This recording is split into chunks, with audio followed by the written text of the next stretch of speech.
Hypothalamus gland, थोड़ा इसके बारे में समझते हैं पहले। इधर देखो बोर्ड्स। तो कैसे समझाया जाए आप लोगों को? कौन सा इसमें डायग्राम ले? इस पे ये वाला डायग्राम। अभी पिट्यूटरी ग्लैंड पढ़ा था ना आपने, बस उसी को थोड़ा समझिएगा, आ जाएगा हिसाब। हाइपोथैलेमस हेडिंग कर ली ना सभी ने? चलो, हाइपोथैलेमस में इधर देखो, बोर्ड साइड देखो।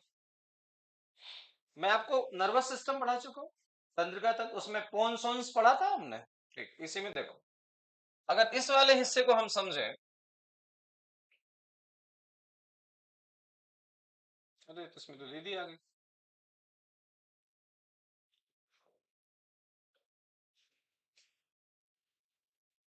कुछ अलग ही हो गया क्या?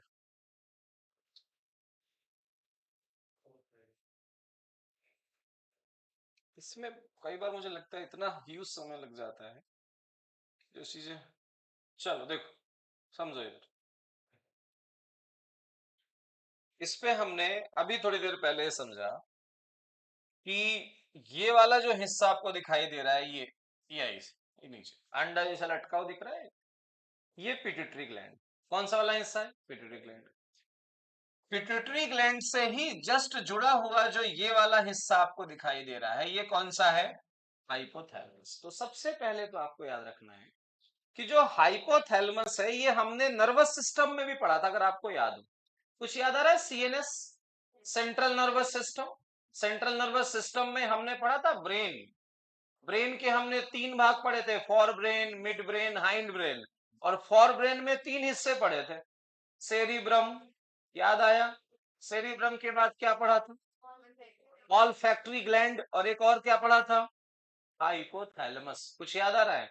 तो आपको याद रखना है कि जो ये हाइपोथैलेमस है, ये हमारे नर्वस सिस्टम का भी भाग है, और ये हमारे एंडोक्राइन सिस्टम का भी भाग, नर्वस सिस्टम का भी भाग है क्योंकि ब्रेन का भी पार्ट है, और ये हमारे एंडोक्राइन सिस्टम का भी पार्ट है क्योंकि ये एंडोक्राइन ग्लैंड भी है। दोनों का पार्ट। आप ऐसे समझ लीजिए कि शादी ब्याह में एक रिश्तेदार कई बार दोनों पक्षों का रिश्तेदार होता है, कि लड़की वालों की तरफ से बहनोई है, जीजा है, और इधर लड़के वालों की तरफ से मतलब फूफा है। कई बार ऐसा हो जाता है, तो उसके बड़े जलवे होते हैं। लड़की वालों की तरफ से विदाई मिल रही होती है, लड़के वालों की तरफ से विदाई मिल रही होती है। लेकिन कहते हैं ना, खुशियां डायरेक्टली प्रोपोर्शनल टू दुख। अगर खुशी दोनों तरफ से मिलती है, और मान लो कभी बारात में लड़ाई हो जाए, दोनों मिलके मारते हैं फिर उसको, यही होता है ना। ऐसे ही याद रखना है कि ये कौन सा है, ये हाइपोथैलेमस। लिखो इसके बारे में कुछ पॉइंट। पहला पॉइंट लिखो, हाइपोथैलेमस से फिर जो क्वेश्चन है वो भी एक एक करके हम देख लेंगे इसमें। हाइपोथैलेमस से फर्स्ट पॉइंट लिखो, it is a part of, it is a part of neuroendocrine system. It is a part of neuroendocrine system. Neuroendocrine system, neuro endocrine system. अब कोई पूछे न्यूरो एंडोक्राइन का मतलब क्या, दोनों नाम मिला दिए गए, कुछ नहीं। न्यूरो मतलब न्यूरॉन, न्यूरॉन मतलब ब्रेन, और एंडोक्राइन मतलब ग्लैंड, तो पढ़ ही रहे हैं। तो ये किसका हिस्सा माना जाता है? न्यूरो एंडोक्राइन सिस्टम का पार्ट। न्यूरो एंडोक्राइन मतलब नर्वस सिस्टम का भी पार्ट है, और एंडोक्राइन सिस्टम का भी पार्ट। क्लियर है सभी को ये? तो आपसे क्वेश्चन पूछा था, विच gland in human body is the part of neuro endocrine system या न्यूरो एंडोक्राइन ग्लैंड? तो क्या नाम बताएंगे? हाइपोथैलेमस। न्यूरो एंडोक्राइन का पार्ट, उसका हिंदी में भी न्यूरो एंडोक्राइन ही नाम है। चले आगे, इससे निकलने वाले हार्मोन्स का नाम लिखो, इससे निकलने वाले हार्मोन्स का नाम लिखिए। हाइपोथैलेमस से निकलने वाला जो हार्मोन है उसका नाम है डोपामाइन। बस आपको यही हार्मोन इससे याद रखना, मैंने आपको उस दिन वाली क्लास में भी समझाया था। डोपामाइन। कौन सा mine? Dopamine hormone. Dopamine hormone, इसे क्या बोलते हैं बोलो? Feel good hormone. क्या बोला जाता है? Feel good hormone. नोट करके लिखो, डोपामाइन हार्मोन को क्या बोलते हैं? Feel good. अच्छा लगा, बोला ना फीलिंग गुड, तो यस यस फीलिंग गुड, अच्छा लगा है ना। फील गुड हार्मोन कहते हैं। ये हार्मोन कब रिलीज होता है? जब आपका ब्रेन ये फील करता है कि आपको कुछ रिवॉर्ड मिलने वाला है। ये हार्मोन कब निकलता है? जब आपका मस्तिष्क ये फील करता है कि कुछ आपके साथ रिवॉर्डिंग होने वाला है। रिवॉर्डिंग का मतलब कुछ मिलने वाला है, कुछ अच्छा मिलने वाला है, ठीक है ना। तो आप ऐसे समझ लीजिए कि इस स्टेज में एक एंकर है जो एंकरिंग कर रहा है और आपको पता है कि अगला अवार्ड आपको ही मिलने वाला है। जैसे बोलते हैं नेक्स्ट अवार्ड गोज टू, आपके अंदर एक अलग सी खुशी, इधर उधर देख रहे होते हैं कौन कौन मुझे देख रहा है, ठीक है ना। एक अलग सी फीलिंग होती है उस समय। उस समय निकलने वाला जो हार्मोन है उसका नाम क्या है? Dopamine hormone. और वैसे भी आप एक बात ध्यान रखिएगा, ये एक ऐसा हार्मोन है, ये एक ऐसा हार्मोन है जो जब भी निकलेगा ये हार्मोन हमारी बॉडी को क्या करेगा? ये रिलैक्स करेगा, काम एंड कूल कर देगा। तो बढ़िया है। डोपामाइन दिन भर में एक आध दो बार निकलना ही चाहिए, ठीक है ना, ताकि बॉडी थोड़ी क्या होती रहे, रिलैक्स भी होती रहे। क्योंकि मैं ये आपको ब्रेन के टॉपिक में ऑलरेडी पढ़ा चुका हूँ, इसलिए इसमें बहुत ज्यादा हम टाइम नहीं दे रहे हैं। हाइपोथैलेमस से हमें इससे ज्यादा कुछ नहीं लिखनी। तो हाइपोथैलेमस से हमें बस दो लाइनें लिखनी थी, चूंकि मैं नर्वस सिस्टम में आपको ऑलरेडी पढ़ा चुका हूँ इसके बारे में। हमने क्या लिखा? It is a part of endo या न्यूरो एंडोक्राइन सिस्टम, और इससे निकलने वाले हार्मोन का नाम क्या लिखा हमने? Dopamine hormone. चलो अगली ग्लैंड का नाम लिखो, अगली ग्रंथि का नाम लिखो। अगली ग्लैंड का नाम है थाइमस। पिनियल छोड़ो, अभी पिनियल बाद में लिखेंगे, ठीक ना। जो काम काम की पहले उनको लिखो। अगली ग्लैंड का नाम क्या लिखना है? थाइमस। थाइमस ग्रंथि, थाइमस ग्लैंड, ठीक। थाइमस ग्रंथि के बारे में बात कर लेते हैं, बड़े काम की चीज है, इससे डिटेलिंग काफी कुछ है, इसलिए बढ़िया समझना है आपको इसे। थाइमस ग्लैंड, तो सबसे पहला क्वेश्चन तो ये कि थाइमस ग्लैंड होती कहाँ है? तो ये होती है हमारी छाती में। कहाँ होती है? इधर चेस्ट में होती है। पहला पॉइंट लिखो, लोकेशन लिख लो इसकी, स्थिति क्या है। तो थाइमस जो है, थाइमस ग्लैंड जो है, ये कहाँ होती है? हमारे चेस्ट में होती है। और चेस्ट में कहाँ होती? तो बताएंगे बिहाइंड द स्टर्नम। यहाँ एक हड्डी होती है, स्टर्नम नाम की एक हड्डी होती है। छाती में से बीच में से ऐसे टच करोगे ना, हमारी जो पसलियां हैं रिप्स, वो इसी हड्डी में आके ऐसे अटैच्ड होती है, इस बीच वाली हड्डी में। इस हड्डी का नाम क्या है बोलो? छाती वाली हड्डी का स्टर्नम, ठीक ना। देखो इधर अगर अगर एक आधा इमेज मिल गई हो तो मैं आपको बताता हूँ। कौन सा? इधर देख, बोथ साइड। बस इसका हिसाब किताब समझो, फिर हम आगे बढ़ते हैं।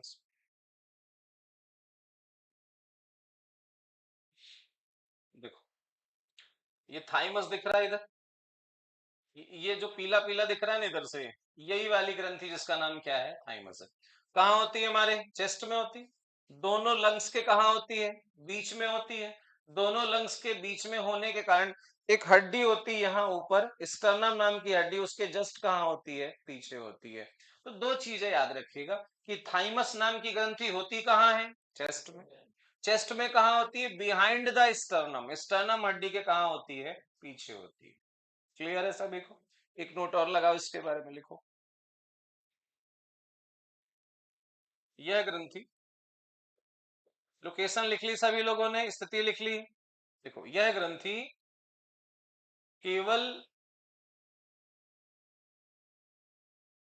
बच्चों में ही सक्रिय होती है, एक्टिव ओनली इन चिल्ड्रंस। किसमें एक्टिव मानी जाती है? ये केवल बच्चों में ही एक्टिव होती है। बच्चों में एक्टिव होने का मतलब क्या है? मेरी बात सुनो, इधर देखो बोथ साइड।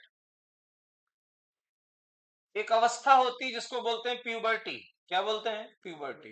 प्यूबर्टी को हिंदी में कहते हैं यौवनावस्था। क्या बोलते हैं? यौवन अवस्था। प्यूबर्टी वो अवस्था होती है जहां बच्चों में, जहां लड़कों में दाढ़ी मूछ आना चालू होती है, जहां लड़कियों में मेस्टुरेशन साइकिल की शुरुआत होती है। कहते हैं कि वो प्यूबर्टी की एज है, वो शुरुआत है जहां प्यूबर्टी स्टार्ट हो गई। तो माना जाता है कि प्यूबर्टी स्टेज तक आते आते ये जो ग्लैंड है, थाइमस नाम की जो ग्रंथि है, वो इनएक्टिव हो जाती है। क्या हो जाती है? इनएक्टिव हो जाती है। इसका मतलब ये ग्रंथि सक्रिय किसमें होगी? बच्चों में होगी। आप ऐसे मानो कि यौवनावस्था 12, 13, 14 साल ये होता है प्यूबर्टी की अवस्था। इस उम्र तक आते आते ये ग्रंथि यहां से क्या हो गई, समाप्त, फिनिश। तो सर जब ये ग्लैंड समाप्त हो जाती होगी तो इस जगह में क्या होता है, इस जगह में फैट भर जाता है। क्या भर जाता है, फैट, वसा भर जाती है इस जगह पे। तो क्या लिखा अपन ने, बोलो। यह ग्रंथि केवल किसमें सक्रिय होती है, बच्चों में। एक नोट और लगा लो, वहीं लिखो, प्यूबर्टी की स्टेज में, प्यूबर्टी की अवस्था में, प्यूबर्टी की स्टेज, प्यूबर्टी की अवस्था में यह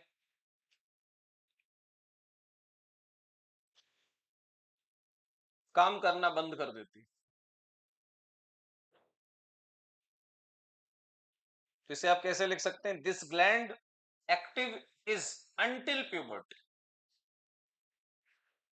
कब तक काम करती है, प्यूबर्टी तक। प्यूबर्टी जैसे ही आई, प्यूबर्टी के समय इसका काम करना क्या हो जाएगा, बंद हो जाएगा। तो अगर मान लो कभी ये क्वेश्चन पेपर में पूछा जाए कि कौन सी ऐसी ग्रंथि है हमारे शरीर में जो यंग एज में काम नहीं करती है, तो क्या बताएंगे, थाइमस। केवल बच्चों में काम करने वाली कौन सी है, थाइमस। क्लियर। हार्मोन का नाम लिखो, कौन सा हार्मोन निकलता है इसमें से, तो थाइमस ग्लैंड से निकलने वाला जो हार्मोन है उसका नाम है थाइमोसिन। कौन सा हार्मोन निकलता है, थाइमोसिन, थाइमोसिन। तो अच्छा है ग्लैंड के नाम से ही याद हो जाए।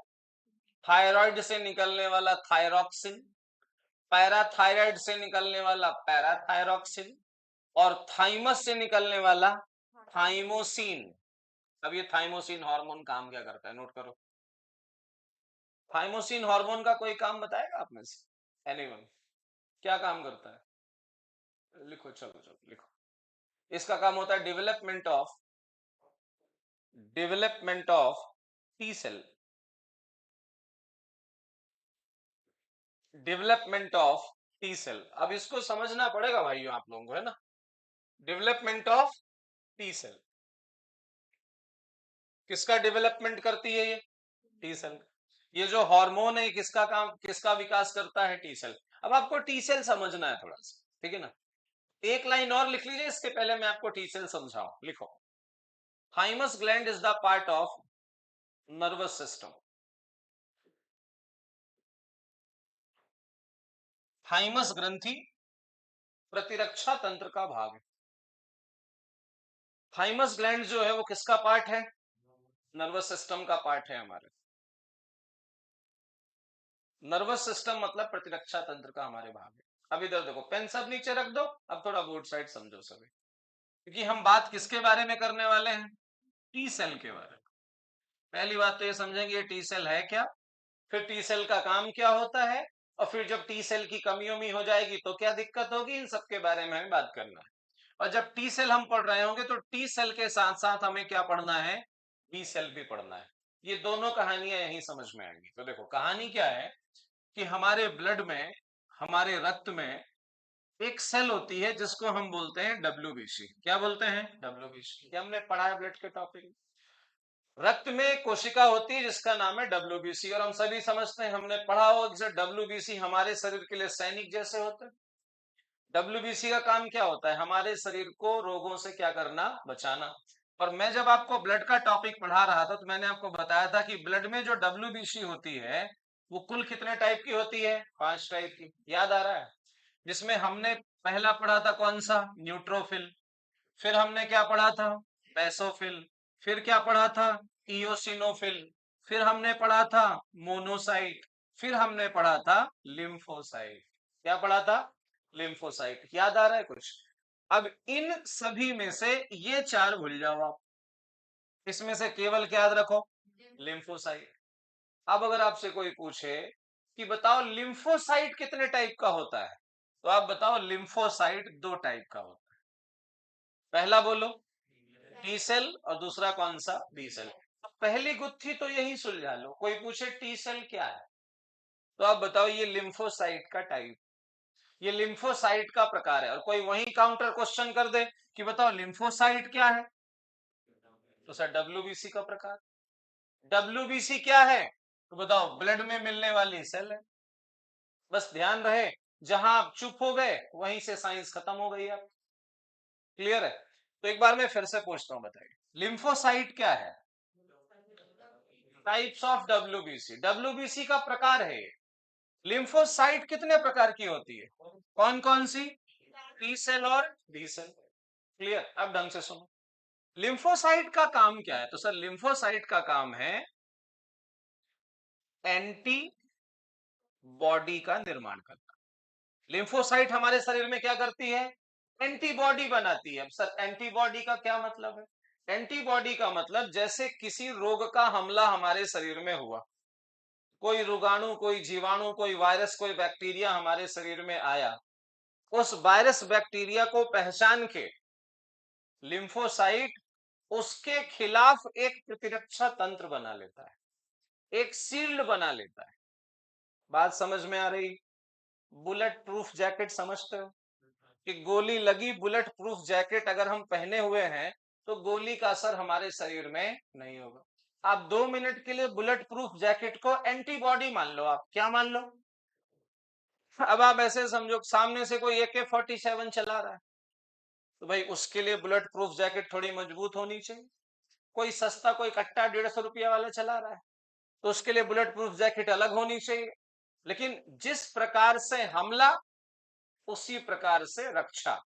लेकिन ये हमले में जो रक्षा होगी ये हमले को पहचान कर होगी। पहले पहले हमले को पहचाना जाएगा, बाद में उसके लिए क्या तैयार की जाएगी? एंटीबॉडी। मेरी बात अब ढंग से सुनिएगा, जब भी हमारे शरीर में किसी भी बीमारी का टीका लगाया जाता है, ये मैंने आपको उस समय भी समझाया, जब भी हमारे शरीर में किसी भी बीमारी का क्या लगता है? टीका। और आप लोगों को टीका समझाने की जरूरत नहीं है क्योंकि हम सभी को कोविड की वैक्सीन तो लगी है। जब भी हमारे शरीर में किसी बीमारी का टीका लगता है तो वास्तव में टीका उस बीमारी का एक कमजोर रूप है। जो वायरस बहुत तगड़ा था उसी को कमजोर करके कहां डाला गया है? हमारे शरीर में। तो सबसे पहले तो आपको याद रखना है कि टीका किसी प्रकार की कोई दवाई नहीं, वो वास्तव में उस वायरस का एक कमजोर रूप है। तो वो वायरस कमजोर कैसे हुआ? क्योंकि उसे लैब में कमजोर किया गया, एक प्रोसेस से कमजोर हुआ। जब वो वायरस हमारे शरीर में डाला गया तो हमें बुखार आती। हमने देखा होगा जब भी टीका लगता है बच्चों में, आपने देखा होगा बुखार आती है। बुखार क्यों आई? आप एक बात बताओ, आज तक आपने गोली दवाई काहे के लिए खाई है? बुखार हटाने के लिए या बुखार लाने के लिए? कभी आपने ऐसा देखा कोई गोली खाई और बुखार आ गई? अब अगर गोली खाने से बुखार आ गई मतलब गोली सही नहीं है। लेकिन टीका जब भी लगता है तो बुखार आती है, तो बोला जाता है कि टीका लगने के बाद बुखार नहीं आई मतलब टीका काम नहीं कर रहा है। और टीका लगने के बाद अगर बुखार आ गई, हाथ पैरों में थोड़ी जकड़न सी आ गई, आपने देखा हो कोविड की वैक्सीन जब आपको लगी होगी 1-2 दिन तक थोड़ा स्टफ रहा होगा, शरीर थोड़ा सा खिंच रहा होगा, मसल्स स्टफ रही होंगी, कभी कभी बुखार आई होगी, हेडेक हुआ होगा, बिल्कुल वही बीमारी वाले लक्षण ही आए होंगे। लेकिन चूंकि वो वायरस कैसा है? कमजोर। उसको किसने स्कैन कर लिया? लिम्फोसाइट ने। और उसके खिलाफ क्या बना ली उसने? एंटीबॉडी बना ली। मेरी बात समझ पा रहे हो? हाँ या नहीं? और एक बार अगर एंटीबॉडी बन गई, एक बार अगर बुलेट प्रूफ जैकेट बन गई, तो उस फैमिली का कोई भी वायरस अगली बार अगर आएगा वो एंटीबॉडी उसे क्या करेगी? प्रोटेक्ट। ये तो थोड़ी सी बात रही लिम्फोसाइट के बारे में। अब हम मुद्दे की बात करते हैं कि टी सेल और बी सेल का मतलब क्या है। इसे समझना, और इसे समझ गए तो समझो मोक्ष ही। आप मुझे बताओ, जो ब्लड सेल्स होती हैं, जो रक्त कोशिकाएं होती हैं, इनका निर्माण कहाँ होता है? ये WBC RBC कहाँ बनती है? तो हम कहते हैं इनका निर्माण होता है कहाँ? बोन मैरो में। अब ढंग से सुन, अगर बोन मैरो में लिम्फोसाइट बनी, ऐसे पढ़ो, अगर बोन मैरो में क्या बनी? और जनरली WBC बनती भी कहाँ है? अगर WBC बोन मैरो में बनी इसका मतलब लिम्फोसाइट कहाँ बनी? और अगर वो बोन मैरो में ही रह गई, अगर बोन मैरो में लिम्फोसाइट बनी और वो कहां रह गई? बोन मैरो में ही रह गई, उसकी सारी ट्रेनिंग बोन मैरो में ही पूरी हुई, तो उस लिम्फोसाइट को कहा जाएगा बी सेल। क्या कहा जाएगा? मेरी बात फिर से दोहराइए सभी लोग। अगर लिम्फोसाइट कहां बनी? बोन मैरो में। और उसकी सारी ट्रेनिंग कहां पूरी हुई? बोन मैरो में ही पूरी हुई, तो उसे हम क्या बोलेंगे? B cell. लेकिन अगर लिम्फोसाइट बनी और इसकी ट्रेनिंग पूरी हुई थाइमस ग्रंथि में, कहा ट्रेनिंग पूरी हुई? थाइमस ग्रंथि में ट्रेनिंग पूरी हुई, तो उस लिम्फोसाइट को बोलेंगे टी सेल। बात समझ में? बोलो सभी। टी सेल कब बोलेंगे? जब वो बोन मैरो में ही रहेगी। तब दिमाग लगा उसका नाम बी सेल क्यों? क्योंकि वो बोन मैरो में बनने वाली सेल है कुल मिला। और दूसरे का नाम टी सेल क्यों है? क्योंकि वो थाइमस में जाके बनी, या थाइमस में जाके उसकी क्या हुई है? ट्रेनिंग पूरी हुई। अब ध्यान दीजिए दोनों का काम क्या है। देखो हम सब जानते हैं ये दोनों डब्ल्यूबीसी के टाइप है। भाई डब्ल्यूबीसी का ही टाइप है ना लिम्फोसाइट, और लिम्फोसाइट का ही काम क्या है? टी सेल और बी सेल है। मतलब दोनों का काम हमारे शरीर की सुरक्षा करना ही है। अब ये सुरक्षा कैसे करते हैं सुनो, फिर मैं इसे लिखवाता हूं आराम से। हमारे देश में दो टाइप का डिफेंस सिस्टम होता है, एक होता है मिसाइल सिस्टम और एक होता है ड्रोन सिस्टम। जो ये बी सेल होता है ना, बी सेल जैसे कोई रोगाणु आया बाहर से, कहा? अंदर।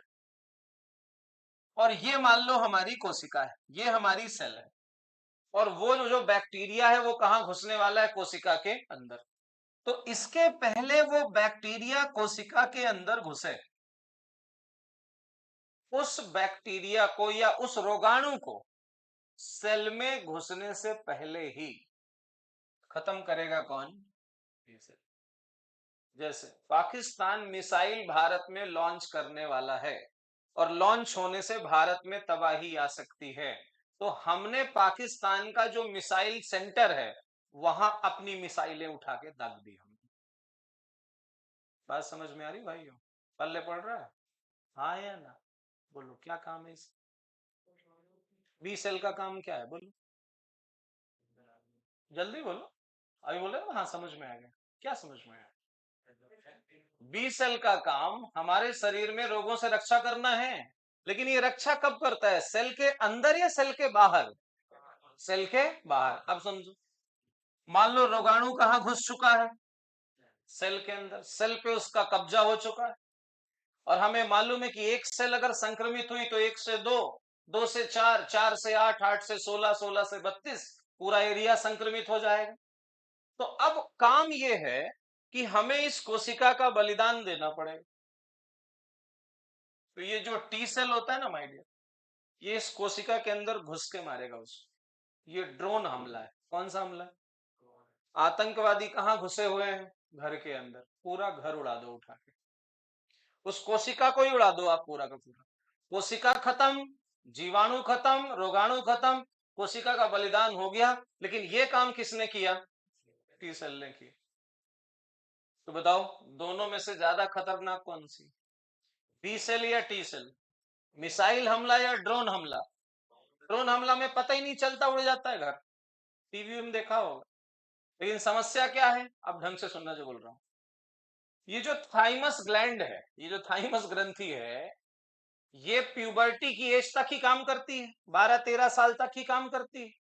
मतलब उसी प्यूबर्टी की एज तक ही हमारे शरीर में कौन सी कोशिका बनेंगी? T cell. उसके बाद टी सेल बनना बंद। उसके बाद शरीर में केवल क्या बनेगी? B cell. जैसे जैसे उम्र बढ़ती चली जाएगी, पहले टी सेल बनना बंद हुई, एक समय के बाद बी सेल बनना धीरे धीरे क्या हो जाएंगी? कम हो जाएंगी। तो हमारे शरीर का जो प्रतिरक्षा तंत्र होगा धीरे धीरे क्या होता जाएगा? कमजोर। बुढ़ापे में प्रतिरक्षा तंत्र बहुत कमजोर हो जाता है। बच्चों में देखा होगा, बच्चों में कोई बीमारी होती है तुरंत से सही हो जाते हैं, क्योंकि उनमें वो सारा सिस्टम कहीं ना कहीं मौजूद है। ये पूरा रायता समझ में है कि नहीं है? ठीक है ना? ये है थाइमस। तो हमने इसके पहले क्या लिखा था बताओ जरा। हमने लिखा था थाइमस के बारे में, क्या लिखा? इससे रिलीज होने वाला हार्मोन कौन सा है? थाइमोसिन। कौन सा हार्मोन था? ये थाइमोसिन किसका विकास कर रहा था? टी सेल का विकास कर रहा था। अब 2-3 लाइनें लिख लेते हैं अपन, नोट करके लिखो। देखिए देखिए टी सेल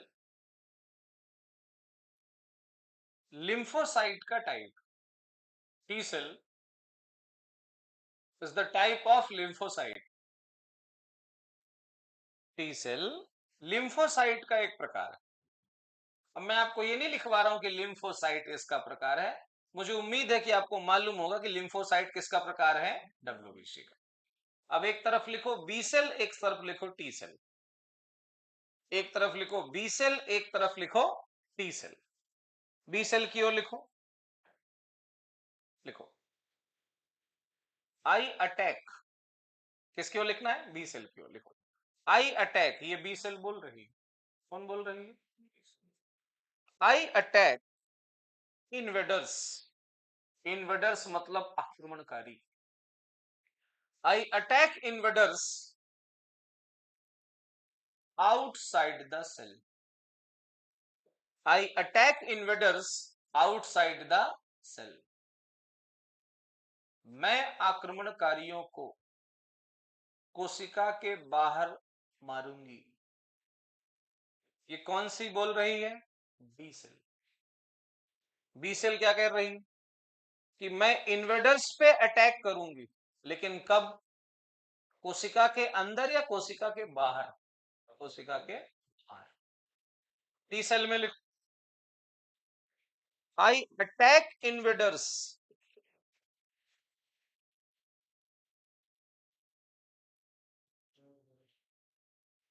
बोलो आगे बोलो, इनसाइड द सेल,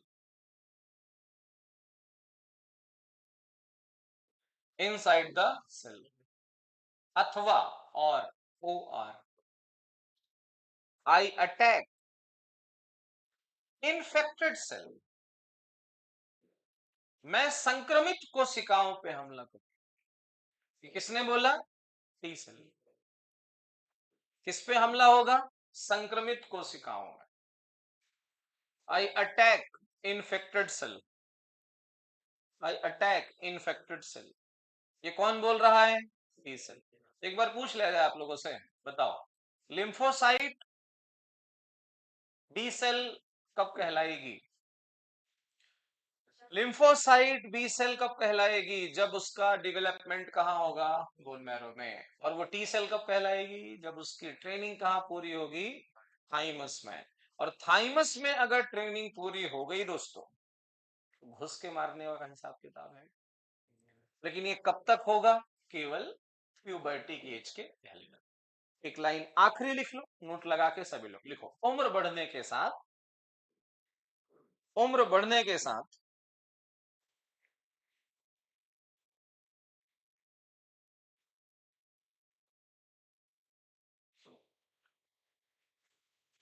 उम्र बढ़ने के साथ हमारे शरीर का प्रतिरक्षा तंत्र कमजोर हो जाता है।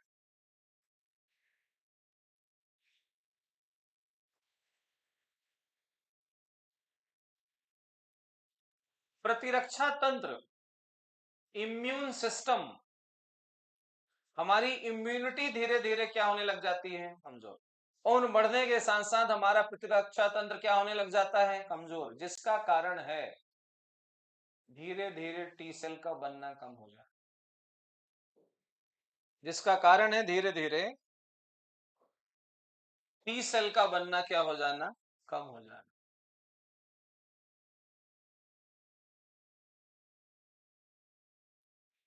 आप इसे ऐसे समझो कि घर में जब बच्चे ज्यादा होते हैं, छोटे एज के बच्चे, गर्म खून के बच्चे, तो अपने घर वालों को कैसे सांत्वना देते हैं कि तुम टेंशन मत लो, घर में घुस के मारेंगे हम। कोई तुम्हें बोल के तो दिखाए, तुम्हारे तरफ कोई उंगली उठाए, घर में घुस के ना मारा ना, तो बताइए, गर्म खून के बच्चे से बोल। लेकिन जैसे जैसे घर में यंग लोगों की कमी होती है, तो ये घर में घुसने वाली बात नहीं करते। फिर बोलते हैं कि हम, कोई भी घर में आ अगर गया तो फिर अपने पापा को तू कम मत मानना, तेरे पापा घर में घुसने से पहले ही लोगों का काम तमाम कर देते हैं। हाँ या ना? लेकिन सोचो घर में बुढ़े ही बुढ़े, बूढ़े ही बूढ़े हैं सारे, तो वो ना तो ये बोलेंगे कि मैं घर में घुस के मारूंगा, और ना ही ये बोलेंगे कि मैं घर में सुरक्षा कर पाऊंगा। वो तो बस ये बोलते हैं कि बस कोई घुसे ना घर में, बस नहीं हम कुछ नहीं कर पाएंगे। तो ध्यान रखिएगा, उम्र बढ़ने के साथ साथ इंसान का प्रतिरक्षा तंत्र क्या हो जाता है, कमजोर, जिसका कारण क्या है बोलो, टी सेल का धीरे धीरे बनना कम हो जाए। लेकिन जरा सोचो, एक ऐसी टेक्नोलॉजी विकसित कर ली जाए, एक ऐसी बायोटेक्नोलॉजी के तहत एक ऐसी तकनीक विकसित कर ली जाए कि जो थाइमस ग्रंथि है उसे प्यूबर्टी की एज से भी ज्यादा चलाने लग जाए, वो ग्रंथि प्यूबर्टी की एज से ज्यादा हमारे शरीर में काम करने लग जाए और लगातार हमारे शरीर में टी सेल का क्या होता रहे, डेवलपमेंट होता रहे, विकास होता रहे। तो जैसा प्रतिरक्षा तंत्र 20-22 साल में होता है, 18-20 साल, 15 साल, 16 साल, ऐसा ही इंसान का इम्यून सिस्टम 60-70 साल में भी हो, है ना। आपने देखा हो 14-15 साल लड़के कहीं गिर गिरा गए, छिलछिला गया, आई से धूल उठाया, ये हो गई दवाई, पूरा मसाज हो गया उसमें। आप लोगों ने किया कभी ऐसा, ठीक ना, नहीं किया कभी ऐसा, नहीं किया, फिर किया क्या जीवन में, है ना। क्रिकेट खेलते खेलते गिर गए, छुला गया, इधर छिल गया, वही मिट्टी उठाई, ये थ्रो, धूल उड़ गया, चल लाओ बॉलिंग लाओ, नहीं बॉलिंग, ध्यान भी नहीं देते कभी। वो तो घर में किसी ने पूछ लिया कि क्या लगा तेरा, दिखाना, बोले कहाँ लगा, अच्छा ये, अरे छोटी मोटी बात, लगता रहता है, 2-3 दिन में सूख गया वो। और जब सूख गया, पपड़ी जम गई, तो मजे ले लेके निकालते फिर उसको, है ना? बड़ा मजा आता है उसको निकाल। आप यही देखो, किसी बूढ़े को लग जाए, छिलछिला जाए, महीनों लगते हैं उसको, पूरे परिवार को बुला लेता है वो कि देख लो कहीं ऐसा ना हो कि घाव बन जाए, कैंसर, सब शरीर तो वही है ना। मतलब कुछ तो ऐसा है ना शरीर के अंदर जो एक समय के बाद धीरे धीरे क्या हो जाता है, कम हो जाता है। चलो धूल लगाना तक तो फिर भी सही है, ये तो वो बच्चे करते थे जो संस्कारी बच्चे होते थे। कुछ तो इतने खतरनाक बच्चे होते थे, कहीं लग लुग आ गया तो किनारे जाके अलग दवाई होती थी उसकी, ठीक ना। मिट्टी नहीं, थूक तक तो कनक कहानी है, वो अलग ही सिस्टम है, कुछ भाई लोग समझ रहे होंगे इस मुद्दे के बारे में, ठीक, अलग ही कहानी होती। बोले भाई क्या लगा, क्या बोले, टिंचर लगाया मैंने, तो एकदम वो सारा वायरस बैक्टीरिया क्या कर देगा, वो खत्म कर देगा। दवाई मतलब नेक्स्ट लेवल की दवाई है, उसका अलग ही सीन चल रहा है उसमें, है ना। चले, यहां तक की कहानी क्लियर। तो कौन सी ग्रंथि के बारे में बात हो गई, थाइमस। थाइमस की कहानी खत्म हो गई। एक बार थाइमस के बारे में जो लिखा है फटाफट चेक कर लो, देखो जल्दी से, एक बार देख लीजिए, फिर एक दो बीमारियां भी लिख लेते हैं।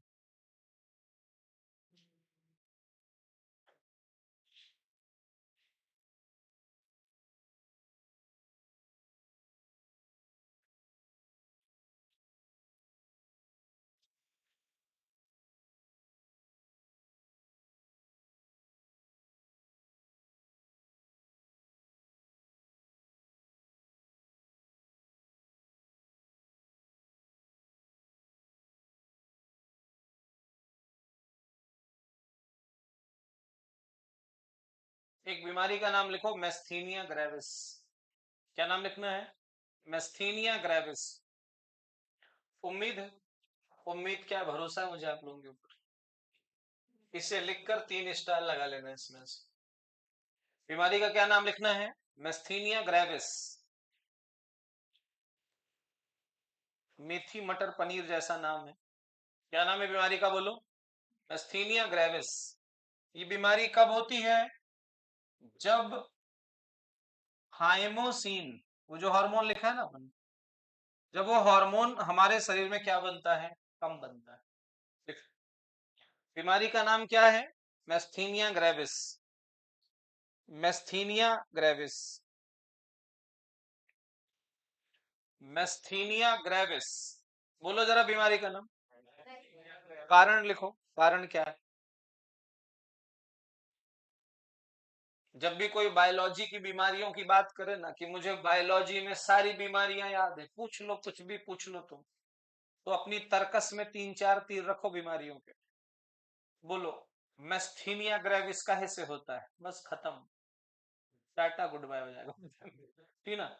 अब जैसे किसी से पूछो भाई, अब वो जमाना खत्म हो गया ना सर, कि एड्स का कारण क्या है, मतलब जमाना खत्म हो गया, 100 बार क्वेश्चन पूछ लिया होगा उसने, आखिरी आखिरी में तो वर्ल्ड एड्स डे तक पूछने लग गया था वो। थोड़ा सा नया अपडेट करके रखिए, क्या होगा? कारण लिख लिया। कारण क्या बताओ इसका? इसका कारण है हार्मोन की कमी, lack of thymosin hormone, lack of thymosin hormone. इससे होता क्या पता है? इधर देखो भाइयों, इस बीमारी से क्या होता है, हमारे शरीर की जो डब्ल्यूबीसी होती है ना, हमारे शरीर की डब्ल्यूबीसी हमारे ही शरीर की सेल को मारने लग जाती है।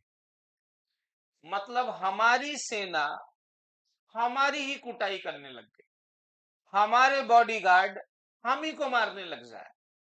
ध्यान रखिएगा, जब हमारा प्रतिरक्षा तंत्र, जब हमारा डिफेंस सिस्टम हमारे ही शरीर में हमला कर देता है, ऐसी बीमारियों को ऑटो इम्यून बीमारी कहते हैं। क्या बोलते हैं? ऑटो इम्यून बीमारी। बाहर से कोई कारण नहीं है, आपका अंदर का सिस्टम ही अंदर के लिए कहीं ना कहीं दिक्कत बन रहा है।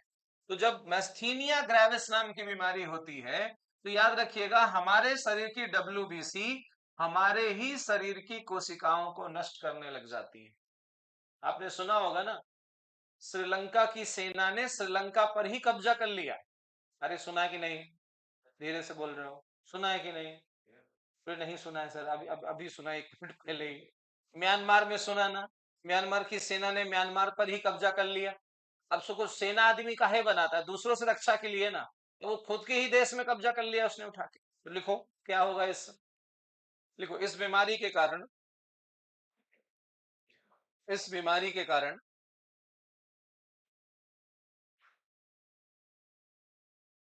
हमारे शरीर की डब्ल्यूबीसी हमारे ही शरीर की सेल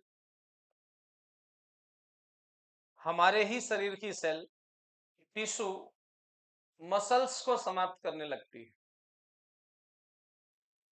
हमारे शरीर की डब्ल्यूबीसी हमारे ही शरीर के सेल टिश्यू मसल्स को मारने लगती, रक्षक ही भक्षक हो गए। जिनका उद्देश्य रक्षा करना था वही भक्षण करने लग गए। ये तो खतरनाक बीमारी हो गई सब, है ना? दूसरों से बचाने के चक्कर में खुद ही निपटाना चालू हो गया। इस बीमारी का नाम क्या बताओ? मैस्थीनिया ग्रेविस। अगली बीमारी लिखो, लास्ट अगली बीमारी का नाम लिखो, प्योर, ऐसे शॉर्ट शॉर्ट में लिखो, लिख पाओ, pure red cell aplasia, pure red cell aplasia, APLI या LASIA, aplasia, pure red cell aplasia, pure red cell aplasia. लिख लिया? 5 स्टार लगाओ, प्योर रेड सेल एप्लेशिया में 5 स्टार लगाइए। इसमें लिखो, प्योर रेड सेल एप्लेशिया में लिखो, हमारे शरीर में डब्ल्यूबीसी का निर्माण होना ही बंद हो जाता है। हमारे शरीर में डब्ल्यूबीसी आरबीसी का निर्माण ही बंद हो जाता है, ऐसे लिखो, फैक्ट्री क्लोज होगी। क्या नाम है बीमारी का? Pure red cell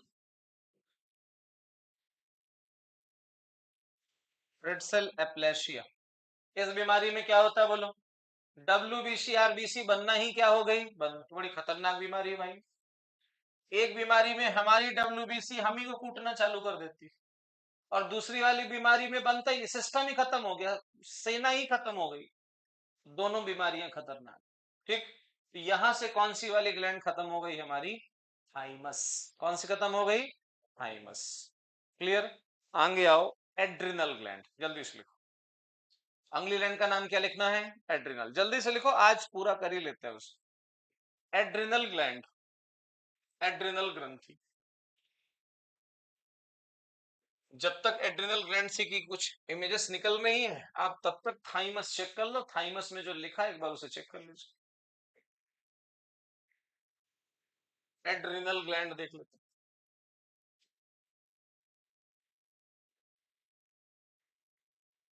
adrenal gland.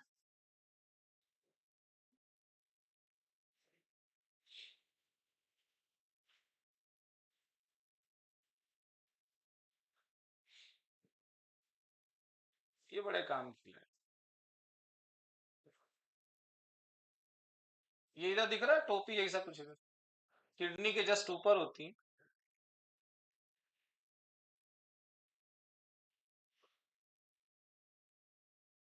इधर देखो, ये क्या है?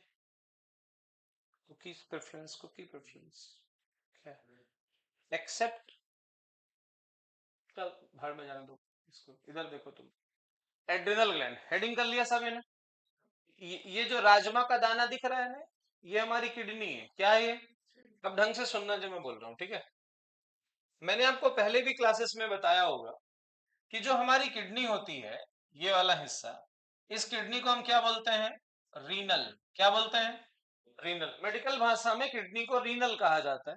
मैंने आपको शायद एक आधा बार ये बताया भी होगा कि किडनी के टेस्ट को क्या बोलते हैं? आरएफटी। क्या बोलते हैं? रीनल फंक्शनल टेस्ट कहते हैं।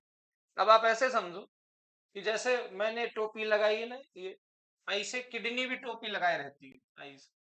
ये तिकोनी टोपी ऊपर दिख रही है, तो किडनी के ऊपर ये जो तिकोनी टोपी ऐसी लगी हुई है, इसी ग्लैंड को बोलते हैं एड्रिनल। क्या बोलते हैं? अब जरा सोचो, इसका नाम एड्रिनल क्यों है? ऐड का मतलब क्या होता है? जोड़ना। ऐड कर दो, जोड़ दो। और ये जुड़ी किसमें है? रीनल में। रीनल मतलब क्या होता है? किडनी। इसलिए ग्लैंड का नाम क्या है? एड्रिनल। क्लियर है? पहले कुछ बेसिक लाइनें लिखते हैं इसके बारे में। लिखो एड्रिनल ग्लैंड के बारे में। फर्स्ट पॉइंट लिखो, it is also known as, it is all, इसे आमतौर पर it is also known as super adrenal gland. Super adrenal gland. Super adrenal Hindi English super adrenal, super adrenal gland.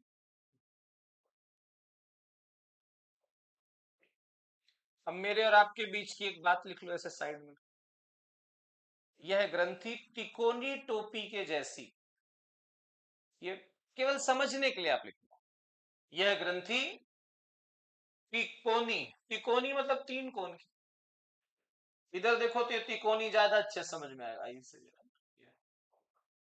तिकोनी टोपी की जैसी किडनी के ऊपर होती है। तिकोनी टोपी की जैसी किसके ऊपर होती है? किडनी के ऊपर होती है।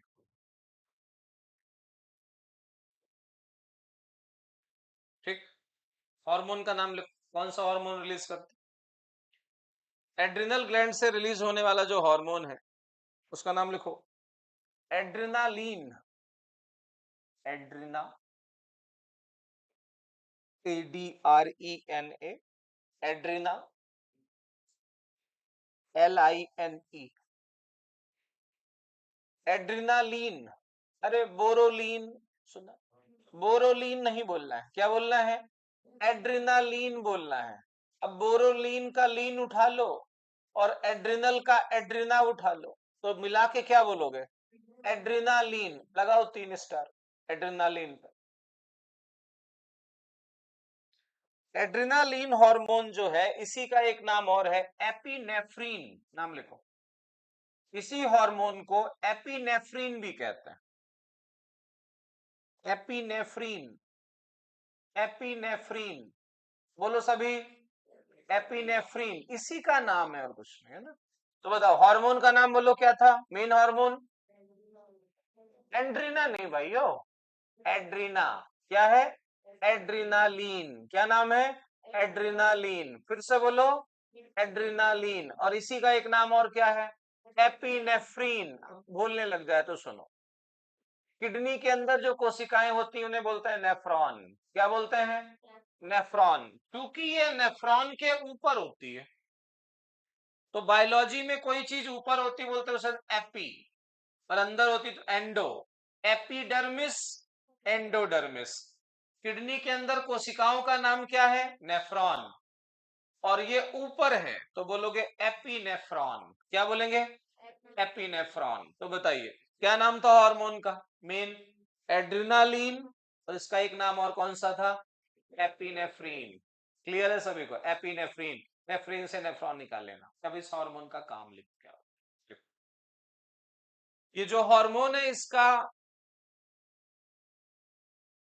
सामान्यतः हमारे आपकी भाषा में एक नाम और है, fight and fly hormone, note करके लिखो, लड़ो और उड़ो। जो एड्रिनालिन नाम का हार्मोन इससे निकलता है,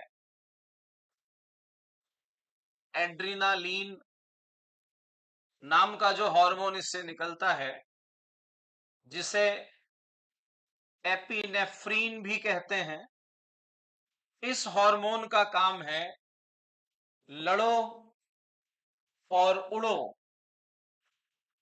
तो लड़ो कब और उड़ो कब, फाइट एंड फ्लाई, क्या बोलते हैं sir, fight and fly hormone. लिखो, यह हार्मोन तब निकलता है, लिखिए, यह हार्मोन तब निकलता है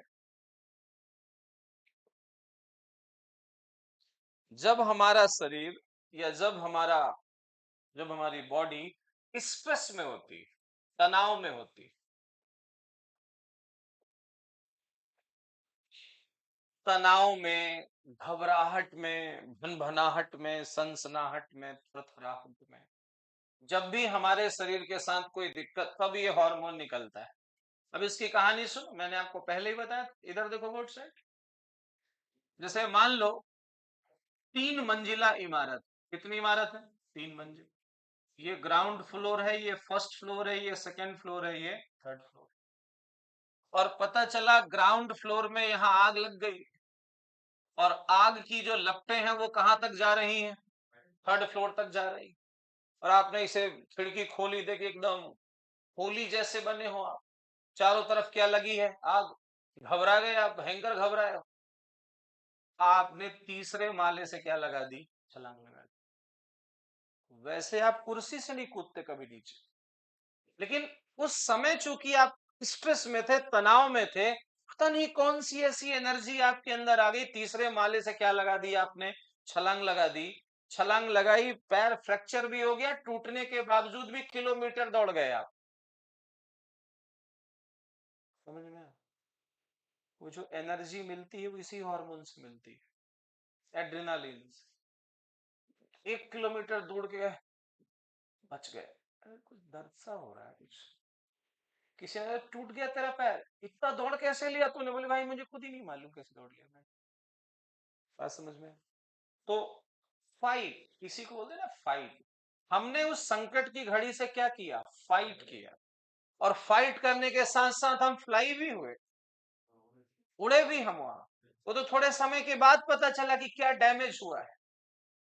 कई बार ऐसा होता है ना कि मान लीजिए दो लोग हैं और आपस में तनातनी हो रही है, आपस में गाली गलौज हुआ, हाथापाई चालू हो गई, और जैसे ही हाथापाई चालू हुई, किसी एक ने दूसरे के माँ बाप का नाम ले लिया, आप बड़े स्ट्रेस में आ गए, और जब आप भयंकर गुस्से में हुए तो आपने इसको तो मारा ही मारा, साथ में इसके 3-4 दोस्त और थे, उनको भी मारा आपने। और जब आपने उनको कूट लिया तो कूटने के बाद आपने सोचा कि मैंने मारा कैसे इन 5 लोगों को, मैं तो यहाँ मच्छर नहीं मार पाता हूँ, लेकिन इस स्थिति में मैंने ऐसे काम कैसे कर लिया। क्लियर है? चले आगे, जंगल वाली कहानी मैंने आपको बताई थी ना, ध्यान करिए आप सभी। जब आप जंगल में पहुंचे, जंगल में क्या दिख गया आपको, शेर, और जब आपको शेर दिखा तो फिर आप क्या करोगे, तो बोले सर हम कुछ नहीं करेंगे। फिर जो करेगा वो कौन करेगा, शेर करेगा। फिर आप शेर को देख के भागे। उस दिन आपके जीवन की वो सबसे तेज दौड़ थी, fastest race in your life and lastest race in your life, क्योंकि आप कितना भी तेज दौड़े, आप शेर से तेज तो दौड़ नहीं सकते, तो फास्टेस्ट भी और लास्टेस्ट भी। लेकिन जब आप दौड़े तो आपको कंकड़ पत्थर पता नहीं क्या क्या लगे, उस समय छिलछिला गया, खून निकल, कहीं कोई दर्द नहीं हो रहा, क्योंकि उस समय वो जो हार्मोन निकल रहा है ना, एड्रेनालिन नाम का हार्मोन, ये सारी बातों को कहां तक जाने से रोक रहा है, तो ध्यान रखिएगा, बड़ा काम का हार्मोन, एड्रेनालिन हार्मोन। जब ये निकलता है ना तो ऐसे काम करवा देता है कई बार जिसकी हमने उम्मीद कभी नहीं की होती, लेकिन भगवान ने इसका सिस्टम बनाया ही तब है, कि ये निकलता ही तब है जब हमारा शरीर किस में होगा, स्ट्रेस में होगा। देवी और सज्जनों, क्या आपको ये बात समझ में आ रही है? चले आगे, एक आधा हार्मोन और लिख लीजिए इसका, लिखो। ठीक है, नॉन एड्रिनालीन, इसका जस्ट दूसरा हार्मोन, जस्ट उल्टा होता है। नॉन एड्रिनालीन, एड्रिनालीन का जस्ट उल्टा क्या होगा? नॉन एड्रिनालीन, नॉन एड्रिनालीन, ठीक है। इसे नॉन एपिनेफ्रीन भी कहा जा सकता है, बट ठीक है, लिखो तो लिखो, नहीं कोई दिक्कत नहीं। आप नॉन एड्रिनालीन लिख सकते हैं। एक हार्मोन का नाम और लिख लो, कॉर्टिसोल। कॉर्टिसोल तो पूछा गया हार्मोन है। Cortisol, CORTISOL, cortisol, cortisol, CORTISOL, cortisol. Cortisol hormone याद रखिएगा, इक्का दुक्का बार पूछा जाता है, ध्यान रखिएगा। अगर कॉर्टिसोल नाम का हार्मोन कम निकलेगा तो बीपी की प्रॉब्लम हो जाती है, नोट करके लिख लो। कॉर्टिसोल हार्मोन याद रखिएगा, ये हार्मोन पूछा गया है, कॉर्टिसोल हार्मोन। इस हार्मोन के कम निकलने से ब्लड प्रेशर की दिक्कत, बीपी की प्रॉब्लम हो जाती है। इस हार्मोन के कम निकलने से काहे में समस्या हो जाती है भाइयों? बोलो, बीपी की प्रॉब्लम हो जाती है। इससे एक बीमारी भी हो जाती है, लिख लो, बीमारी का नाम लिखो। इससे एक बीमारी भी हो जाती है कम निकलने से, उसको बोलते हैं एडिसन डिसीज। क्या बोलते हैं? एडिसन रोग, एडिसन बीमारी, एडिसन, एडिसन बीमारी, बीमारी का नाम बोलो, एडिसन। ध्यान रखिएगा, हॉर्मोन्स की कमी से, ध्यान दो इधर बोर्ड सेट, हॉर्मोन्स की कमी से जितनी भी बीमारियां शरीर में होती हैं, उनमें से सबसे पहली बीमारी जिसकी खोज की गई वो एडिसन बीमारी थी। नोट करके लिखो, हॉर्मोन्स की कमी से होने वाली बीमारियों में से पहली बीमारी जिसकी खोज की गई उसका नाम क्या था? Addison disease. It was the first disease to discovered the cause of the lack of hormones. उसके बाद तो लाइन लगा दी लोग, लेकिन वो पहली बीमारी थी जिसका पता चला कि ये बीमारी किसी कारण से हो रही है, हॉर्मोन्स की कमी कारण से हो रही है। ये क्वेश्चन ध्यान रखिएगा। अब मैं आपको कुछ चिल्लर बातें बताता हूं जो चपरासी खलासी लेवल में थोड़ा ज्यादा आती है, सुनो। दो तीन क्वेश्चन है, बस उन्हें ध्यान रख लीजिएगा, बाकी जो पॉइंट्स है उनको फिर मैं चेक करता हूँ। यहाँ तक ठीक। क्वेश्चन सुनो, बस बेसिक क्वेश्चन है कुछ। पहला क्वेश्चन, अंतःस्रावी विज्ञान, इसको बोलते हैं एंडोक्रोनोलॉजी। क्या बोलते हैं? एंडोक्रोनोलॉजी। ग्लैंड्स का नाम क्या है बोलो? अरे एंडोक्राइन, एंडोक्राइन की स्टडी क्या होगी? एंडोक्रोनोलॉजी, है ना। एंडोक्रोनोलॉजी का मतलब कौन सा हार्मोन निकला, कौन सा ज्यादा निकला, कौन सा कम निकला, कौन क्या काम करेगा नहीं करेगा तो बीमारी। It's all about endocrinology. क्या बोलते हैं हम इसे? एंडोक्रोनोलॉजी। टर्म लिखो आप सभी, एंडोक्रोनोलॉजी टर्म लिखो, endocrinology, ENDO, endo, Chrono, CRONO, Chrono, LOGY, logy, endocrinology. देखो, इसका पिता, फादर ऑफ एंडोक्रोनोलॉजी, इसका फादर थॉमस एडिसन को कहा जाता है। एंडोक्रोनोलॉजी का जनक किसको बोला जाता है? Thomas Edison. आपको मैं ध्यान दिला दूं सर, अभी हमने एक बीमारी लिखी, एडिसन रोग, इन्हीं वैज्ञानिक के नाम पे, थॉमस एडिसन के नाम पे। अगली लाइन लिखो, नेक्स्ट लाइन लिखो, एंडोक्रोनोलॉजी या अंतःस्रावी तंत्र से संबंधित सर्वप्रथम ज्ञात रोग, फर्स्ट डिसीज कौन सा था बोलो? एडिसन रोग, जिसका संबंध एड्रिनल ग्रंथि से है। अब हम उससे ज्यादा समझ चुके हैं, ग्रंथि का नाम तो याद ही रखिए। लिखो, हार्मोन्स की खोज और इसका नामकरण ये सब ग्रुप डी लेवल वाले क्वेश्चन है। 37,000 वैकेंसी आई है, ध्यान रखिए। ग्रुप डी के बारे में सुना होगा ना? सुना कि नहीं सुना भाइयों? सुना ना? जिस प्रकार से आंदोलन चल रहा है 1 लाख भी हो जाएंगे। आजकल तो अब जीत होने लग गई बच्चों। आंदोलन भी चालू हो गया ग्रुप डी को लेकर, है ना? जो नेतागिरी वाले बच्चे होते, पढ़ना लिखना उनका काम ही नहीं, नेतागिरी करते हो। जो पढ़ने लिखने वाले उनका नेतागिरी काम ही नहीं होता, चुपचाप पढ़ते हो। जो नेतागिरी करके पोस्ट बढ़वाते हैं उनकी एक की नौकरी नहीं लगती, और जो प्रोटेस्ट में गए ही नहीं, पढ़ते रहते वो सब सेलेक्ट हो जाते हैं। क्लास में जो बच्चा सबसे चर्चित होता है, जिसका चेहरा सब जानते हैं, वो हमेशा क्लास में ही रहता है। और कुछ बच्चे ऐसे होते हैं जो क्लास में बड़े छुपे छुपे से होते हैं, छुपे रुस्तम। कई बार ऐसा होता है कि 6 महीने बाद वो बच्चा आता है स्टेज में, टीचर बोलता है मिलिए आपके क्लासमेट फलाने से, और ये सेलेक्ट हो गई इस नौकरी में। ये कब आता था क्लास में? क्योंकि जब आप नेतागिरी कर रहे थे ना, तो पढ़ाई कर रहा था। इसलिए याद रखिए, मेरी बात ध्यान से सुनिए। जो लोग सच में पढ़ाई लिखाई करने वाले हैं, जिनका सच में उद्देश्य पढ़ाई लिखाई करना है, वो चुपचाप पढ़ो। दुनिया भाड़ में जाए क्या करती, मतलब ही नहीं उस चीज से। चुपचाप पढ़ते रहिए। जिस समय दुनिया नेतागिरी में लगी होगी, उस समय आप पढ़ाई कर रहे होगे। और ध्यान रखिएगा, जिस चीज में आपने मेहनत करी होगी उसका फल आपको जरूर मिलेगा। इसलिए कौन क्या करता है इससे कोई मतलब ही नहीं होना चाहिए अपने को, बिल्कुल मतलब नहीं होना, 0%। ठीक है ना? हाँ, क्लियर है यहां तक सभी को?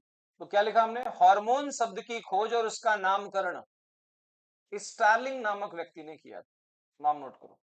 Discovery of hormones, discovery of hormones, hormones की खोज स्टर्लिंग ने किया था। STERLING, STER, ध्यान रखना, STAR नहीं है ये, स्टारलिंग नहीं है ये, है ना, स्टर्लिंग है। STERLING, sterling. किसने करी थी? एक स्टार लगाओ। जब किसी को ऐसी दाव पेच में फंसाना हो ना कि पूरा टॉपिक पूछने का समय ही नहीं, जैसे कोई पूछे कि चलो मेरे से पूछ लो हार्मोन्स जरा, भयंकर आते हैं, भयंकर पढ़ लिया, कोचिंग में धागा खोल दूंगा आज तो मैं एकदम, कोई कुछ भी पूछ के, बोले तुम टॉपिक छोड़ो, तुम तो बताओ कि हार्मोन्स की खोज किसने करी? बोले वो किसने करी? बोले चुप, भाग भाग यहाँ से। ठीक है ना? जब बन जाए तो फिर आना। ठीक है ना? कई बार क्या होता है, दूसरों का थोड़ा मुंह बंद कराने के लिए कुछ तर्कस में तीर रखो, है ना? किसने खोज करी थी? स्टर्लिंग ने करी थी, एक स्टार लगा के रखी। पहली बीमारी जो इससे संबंधित खोजी गई, एडिसन रोग। एंडोक्रोनोलॉजी का फादर किसको बोलते हैं? थॉमस एडिसन को कहा जाता है। कितने पॉइंट्स हो गए? 3। एक आधा और लिख लो, लिखो, लिखो। हार्मोन शब्द, हार्मोन शब्द ग्रीक भाषा के, हार्मोन शब्द ग्रीक भाषा के हार्मोइन से बना है। हार्मोन शब्द ग्रीक, ग्रीक मतलब यूनानी, हार्मोन शब्द ग्रीक भाषा के हार्मोइन से बना है। हारमोनिया सुना है ना, पेटी, ऐसे कुछ नाम है आगा। हार्मोइन से बना है, जिसका अर्थ होता है उत्तेजित करना, जिसका अर्थ होता है एक्साइटेड करना, उत्तेजित करना। हार्मोइन से बना है हार्मोन्स, जिसका अर्थ क्या होता है? उत्तेजित करना।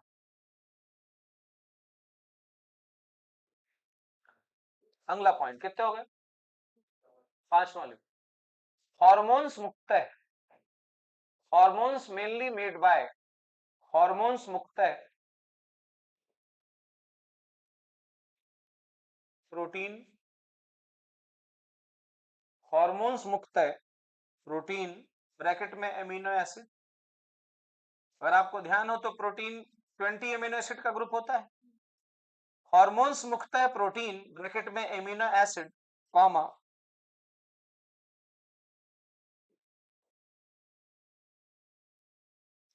कैट, लिखो शॉर्ट शॉर्ट में लिखो, कैट, कैटरीना वाला कैट, है ना, cat cola mine, cat cola mine, एक पदार्थ, कैट कोला माइन, 3 स्टार लगाओ। कैट कोला माइन भूल जाए तो कैटरीना कैफ कोल माइंस में नौकरी करती है, इसे पढ़ लेना। कहाँ नौकरी करती है? Coal mines. कौन? कैटरीना कैफ। पूरा नाम क्या होगा उसका? कैट कोलामाइन, है ना। कैट कोलामाइन एक पदार्थ, कॉमा, कॉमा लगाया, आगे लिखो। स्टेरॉइड, स्टेरॉइड के बने होते हैं। तो ये कुल मिला के 4 चीजों से बने हुए हैं। कितनी चीजों से? 4। गिनो मेरे साथ। हार्मोन सबसे पहले किसके बने हैं? प्रोटीन। फिर किसके बने हैं? एमिनो एसिड के। फिर किसके बने हैं? स्टेरॉइड के। इतना मैं आपको पहले लिखवा चुका हूँ। ये हार्मोन ज्यादा 2 चीजों के बने होते हैं, प्रोटीन और किसके? स्टेरॉइड के बने होते हैं। लेकिन इसमें से एक पदार्थ याद रखना है आपको, कौन सा? कैटकोलामाइन। क्वेश्चन क्या पूछा? इनमें से कौन सा पदार्थ हार्मोन्स के निर्माण के लिए जिम्मेदार नहीं है? ध्यान से सुनो। Which material does not related to made of hormones? तो इसमें से कैटकोलामाइन आपको नाम याद रखना है। एमिनो एसिड में से कुछ एमिनो एसिड प्रोटीन के रिस्पॉन्सिबल होते हैं सेलेक्ट के लिए। ठीक है, कितने पॉइंट्स हो गए ये? गिनो जल्दी से, कितने हो गए? 5 हो गए। एक आधा और लिख लो, लिखो। ये बिना सर पांव के क्वेश्चन है, ठीक है, ध्यान रखिएगा। इनका कोई लिंक नहीं है किसी से, लेकिन जब ये आते हैं तो वो सिस्टम हिलाने वाली बात है कि आप सब कुछ पढ़ के पेपर देने गए फिर भी कुछ नहीं बन रहा आपसे पेपर में, इसलिए उनकी तैयारी करके रखिए। देखो, हेक्सले नामक वैज्ञानिक ने, किसने? हेक्सले। इसका नाम कई बार हम हक्सले भी बोल देते हैं। क्या बोलते हैं? हक्सले। हकला समझ हकला आदमी, हकला ना बोले, हक्सले। क्या बोलना है? हक्सले। हक्सले नामक वैज्ञानिक ने हॉर्मोन्स को, हक्सले नामक वैज्ञानिक ने हॉर्मोन्स को रासायनिक संदेश वाहक कहा है।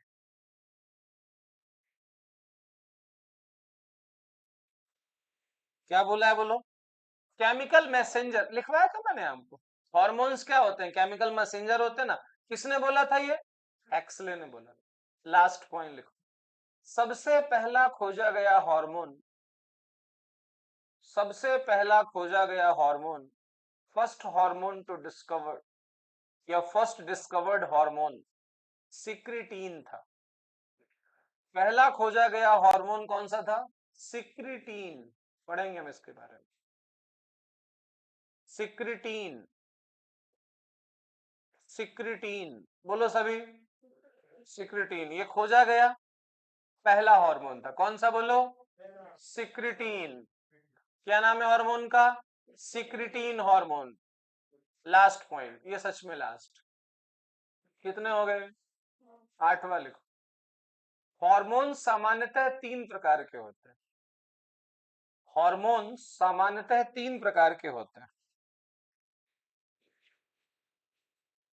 Generally hormones are 3 type. कितने टाइप के होते हैं? 3। पहला लिखो, फर्स्ट।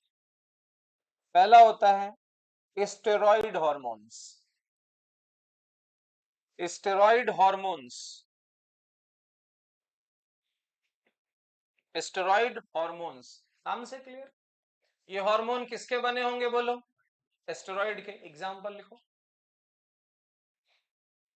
स्टेरॉइड से बना हुआ हार्मोन कौन सा? इसे टेस्टोस्टेरोन, मेल सेक्स हार्मोन है, आप सबको पता होगा। मेल रिप्रोडक्टिव हार्मोन्स माना जाता है इसे। टेस्टोस्टेरोन, क्या बोलते हैं इसे? टेस्टोस्टेरोन। लिख लिया? नीचे लिखो।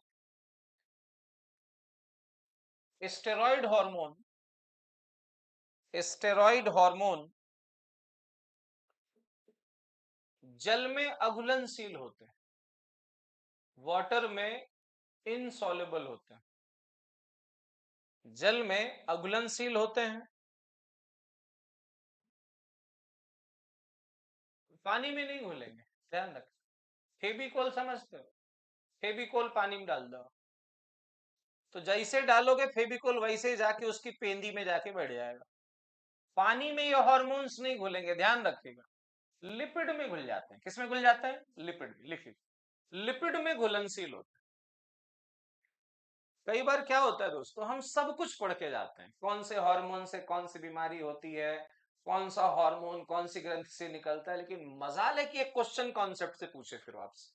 यही सर पांव बिना सर पांव क्वेश्चन पूछता है, चूंकि आपका एग्जाम ग्रुप डी का होने वाला है कुछ दिनों में, और मुझे उम्मीद है कि आप लोग फॉर्म तो भरेंगे, ठीक है ना। मिनिमम एज 18 साल है और ज्यादा से ज्यादा 36 साल है ग्रुप डी भरने की, और कम से कम 10वीं पास। उम्मीद है कि 10वीं तो सभी पास हो गया, ठीक है ना। और ये भी मुझे उम्मीद है कि आप कम से कम 18 साल के तो हो ही गए होंगे, मतलब ये एग्जाम आप सभी दे सकते हैं। और 37,000 वैकेंसी है, पढ़ गई तो 1 लाख के आसपास, कभी नहीं तो कभी नहीं। इंग्लिश आती नहीं है इसमें, इंग्लिश इसलिए नहीं आती कि उसका कोई काम ही नहीं है उस पर। आता क्या है, math, reasoning, GK, history, polity, geography, science और करंट अफेयर्स। और ध्यान रखें, अगर 4 महीने लग के पढ़ाई कर ली जाए इसके लिए, पेपर निकल जाएगा। पेपर अब वो अपना अपना काम ही नहीं है, वो तो बताएगा, बोर्ड बताएगा वो, लेकिन इसका पेपर होगा मई जून तक। 25 में पेपर हो जाएगा, बस इतना मान लो। देखो मेरी बात समझो, पेपर जितना लेट होगा उसमें फायदा किसका, बच्चों का। अब ऐसा तो है नहीं कि जब आपने फॉर्म भरा तो आप इतने साल के थे, अब पेपर हुआ तो ओवर एज हो गया, ऐसा तो होगा नहीं। फॉर्म भर गया मतलब भर गया वो तो। हम एक बैच चालू करेंगे जो केवल ग्रुप डी का बैच होगा, उसमें केवल ग्रुप डी का ही पढ़ाया जाएगा। ग्रुप डी की मैथ, ग्रुप डी की रीजनिंग, ग्रुप डी का जीके, ग्रुप डी का मिसलेनियस, करंट अफेयर्स, एक्स्ट्रा कुछ भी नहीं। जितना ग्रुप डी का सिलेबस केवल उतना ही। डेली क्लासेस उसकी पढ़ेंगे 3 घंटे की। 3 घंटे में जो 1.5 घंटे की क्लासेस होंगी उसमें मैथ रीजनिंग होगी, और जो बाकी की 1.5 घंटे क्लासेस होगी उसमें जीके, साइंस और करंट होगा। और रेगुलर 3 से 4 महीने क्लासेस चलेंगे, 3 से 4 महीने। अगर सब कुछ सही रहा तो 3 से 4 महीने में आपका पेपर हो जाना चाहिए। और अगर लग के पढ़ाई कर ली गई 3-4 महीने, ग्रुप डी के स्तर की मैं बात कर रहा हूं, और अगर ये पेपर निकल गया, जो कि निकल ही जाएगा अगर ढंग से पढ़ोगे इसके बारे में, इसके लिए कोई यूपीएससी की तैयारी ना करना है आपको। दिन के 4 घंटे भी अगर दिए ना ढंग से पढ़ाई लिखाई की, तो निकल जाएगा। और रेलवे की नौकरी है, 24 घंटे की जॉब होती है, 24 घंटे में एक शिफ्ट आपको करनी है 8 घंटे की। 8 त्रिक 24 होता है, 3 शिफ्ट चलती हैं। अब 3 शिफ्ट में कोई सी भी ले लो, शुरू शुरू में तो खैर नहीं मिलती है आपके हिसाब से, लेकिन साल 2 साल में जहां जुगाड़ उगाड़ बना थोड़ा ऑफिस में, और अधिकारी समझ गए कि पढ़ने लिखने वाला छात्र है, तो पता नाइट की शिफ्ट ले ली, रात 10 से सुबह 6 की। बहुत ज्यादा वर्कलोड होता भी नहीं, बहुत सारे स्टूडेंट हैं मेरे जो रेलवे में भी काम कर रहे हैं, और सवेरे 6 बजे घर आ गए, घर आए 6 से 12 सो गए, 12 बजे उठे, नहाए धोए खाए पिए आराम से, 2-2:30 बजे तक फुर्सत, और फिर 2:30 बजे से लेकर रात 9 बजे तक का समय पढ़ाई लिखाई करने का आपके पास। तो ध्यान रखिए, रेलवे की सेंट्रल गवर्नमेंट की जॉब है। अभी लगभग लगभग सारी नौकरियां ऐसी हैं जिसमें सैलरी 2, 3, 4 तारीख को आती है, लेकिन आपको पता होगा सेंट्रल की सैलरी करेक्ट 1 तारीख को आ जाती है, कई बार देख के पहले भी आ जाती है। जो भी स्कीम्स लगेंगी, जो भी बढ़ेगा घटेगा, जो कुछ भी होगा, सबसे पहले सेंट्रल की नौकरी में होगा। इसलिए याद रखो, 2025 आने वाला है, एक नया वर्ष है, नई चीज है, थोड़ा सा अपने आप में उस चेंजेस लाइए, पढ़िए। और हम लगभग जुलाई मतलब जनवरी के फर्स्ट वीक से, इवन 1 जनवरी से हम उस बैच को पूरा करें, चालू करेंगे।